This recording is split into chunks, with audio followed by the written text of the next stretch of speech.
Israel আর প্যালেস্তিনের মধ্যে আবার যুদ্ধ শুরু হয়ে গেছে। 7 অক্টোবর 6টার সময় যখন সবাই ঘুমোচ্ছিল তখনই ইসরায়েলের ওপর হঠাৎ হাজার হাজার মিসাইল পড়তে থাকে। ইসরায়েলি ডিফেন্স ফোর্সের মতে 2200 মিসাইল ফায়ার করা হয়, হামাসের মতে 5000টি মিসাইল ফায়ার করা হয়। যদিও ইসরায়েলের কাছে আয়রন ডোম সিস্টেম ছিল, এটি পৃথিবীর সবথেকে কার্যকর আয়রন ডোম সিস্টেম। যখন মিসাইলকে আকাশে দেখতে পায় তখন এই আয়রন ডোম সিস্টেম আকাশেই মিসাইলকে ধ্বংস করে দেয়। ইসরায়েল দেশকে প্রোটেক্ট রাখার জন্য এই আয়রন ডোম সিস্টেম ব্যবহার করা হয়, কিন্তু এখানে 5000 মিসাইল একসঙ্গে 20 মিনিটের মধ্যে ছাড়া হয়, যার ফলে এই আয়রন ডোম সিস্টেম ফেল হয়ে যায়। ফলে ইসরায়েলে হাজার হাজার লোক মারা যায় আর আহত হয়। এই অবাক করা আক্রমণ কয়েক দশক ধরে চলে এসেছে। সবথেকে বড় আক্রমণ ছিল ইসরায়েল প্যালেস্তিনের কনফ্লিক্ট আক্রমণ, যা আমাদেরকে মনে করিয়ে দেয় ইয়ম কিপুর ওয়ারের কথা। আজ থেকে ঠিক 50 বছর আগে অক্টোবর 1973 সালে ইজিপ্ট আর সিরিয়া মিলে এইভাবে অবাক করা অ্যাটাক করেছিল ইসরায়েলের ওপর। এরপর যে যুদ্ধ ছড়িয়ে পড়েছিল সেটিকে বলা হয় ইয়ম কিপুর ওয়ার। আর এখানকার এই যুদ্ধ ওর থেকে কম না। হামাস মিসাইল ছাড়াও মাল্টিপল অ্যাটাক করেছে, মাটি থেকে, সমুদ্র থেকে আর আকাশ থেকে। ইসরায়েল গাজা বর্ডারে যে সীমারেখা ছিল সেটি ভেঙে ফেলা হয় বুলডোজার দিয়ে। কিছু কিছু প্যালেস্তানি লোককে ইসরায়েলের বর্ডার দিয়ে ইসরায়েলের ভিতরে ঢুকতে দেখা যায়।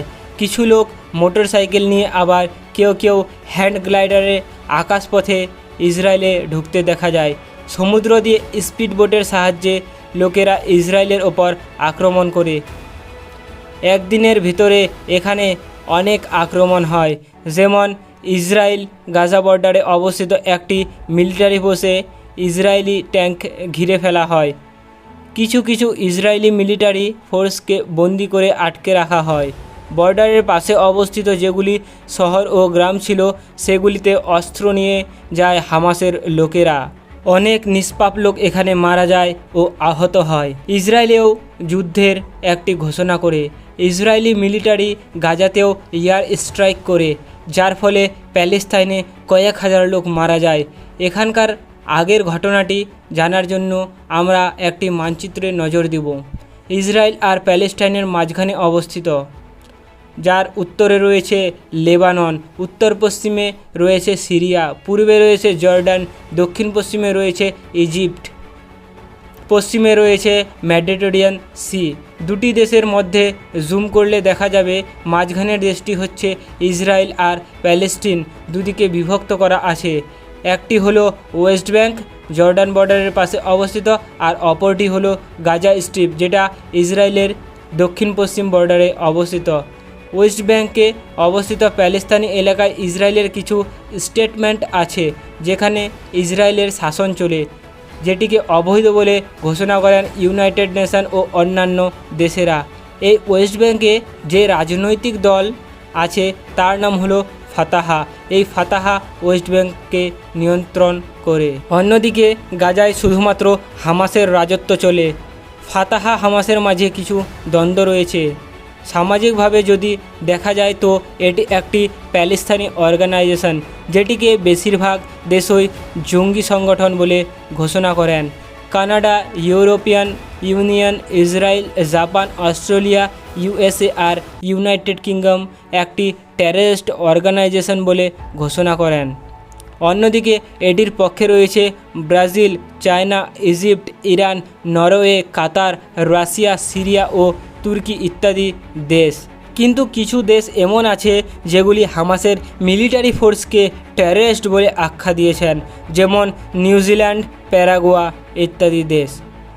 এই পুরো ঘটনাটি হচ্ছে আলাস্কা মসজিদকে নিয়ে।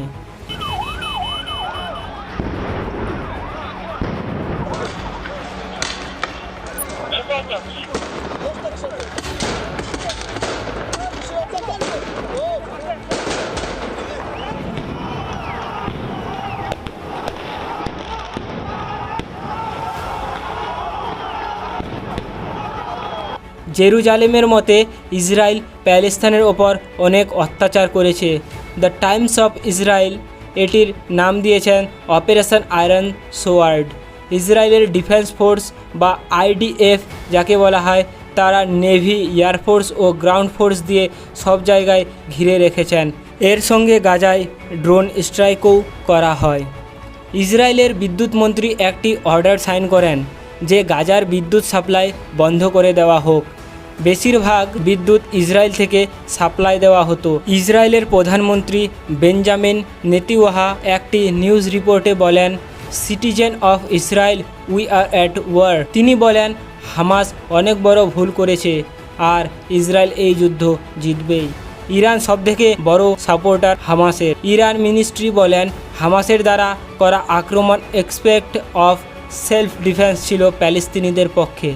প্রধানমন্ত্রী মোহাম্মদ আব্বাস নিউজ এজেন্সিতে বলেন, প্যালেস্তিনি নাগরিকেরা জঙ্গিদের হাত থেকে নিজেকে রক্ষা করার অধিকার রয়েছে। এটি ফাতাহ পার্টি যেটি ওয়েস্ট ব্যাংকে শাসন করে। আমাদের ভারতীয় সরকারও প্যালেস্তিনের পক্ষে, কিন্তু টেররিস্টের পক্ষে না।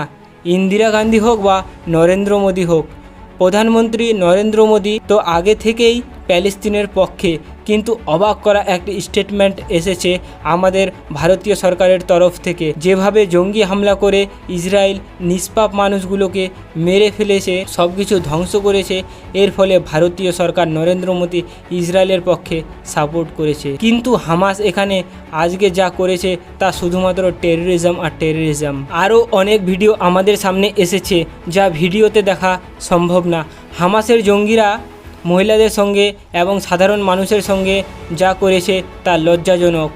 হ্যাঁ, ফিলিস্তিনের লোকের সঙ্গেও অনেক অন্যায় অত্যাচার করেছে ইসরায়েল এর আগে কয়েকবার প্যালেস্টাইনের ওপর অ্যাট্যাক করে। এটা করার আগে ওয়ার্নিং দিয়ে দেয় যে 10 মিনিট পরে এই বিল্ডিংয়ের ওপর মিসাইল পড়বে। যদিও ইসরায়েল ওয়ার্নিং দেয়, কিন্তু তাও সেই অ্যাট্যাকে 3000-এরও বেশি সাধারণ মানুষ আহত ও নিহত হয়েছিল। কোনো হিংসাবাদী লোক আছে যারা বলে প্যালেস্টিনকে পুরোপুরি ধ্বংস করে দেওয়া হোক, আর এটিকে দেখে অনেকে আনন্দ পায় আর বলে সব লোককে মেরে ফেলা হোক। আর তারা এটা ভাবে না যে সেখানকার সাধারণ মানুষ কিভাবে জীবন কাটাচ্ছে। দূর থেকে সোশ্যাল মিডিয়ায় দেখে অনেক মজা পায়, কিন্তু বাস্তবে তারা সেখানে কিভাবে জীবন কাটাচ্ছে ভেবে দেখুন। কখন কোনটি মিসাইল এসে তাদের বিল্ডিংয়ের ওপর পড়ে যায়, সব সময় সেই ভাবনাতেই সময় কাটছে তাদের। এখানকার বর্তমান পরিস্থিতি দেখে মনে হয় এই যুদ্ধের শেষ এখানেই নয়, কারণ এই যুদ্ধ কয়েকশো বছর ধরে চলে এসেছে। ভিডিওটি আজকে এই পর্যন্তই। ভিডিওটি তোমাদেরকে কেমন লাগলো কমেন্ট বক্সে জানাবা। ভিডিওটি ভালো লাগলে লাইক এবং আমাদের চ্যানেলটিকে সাবস্ক্রাইব করুন।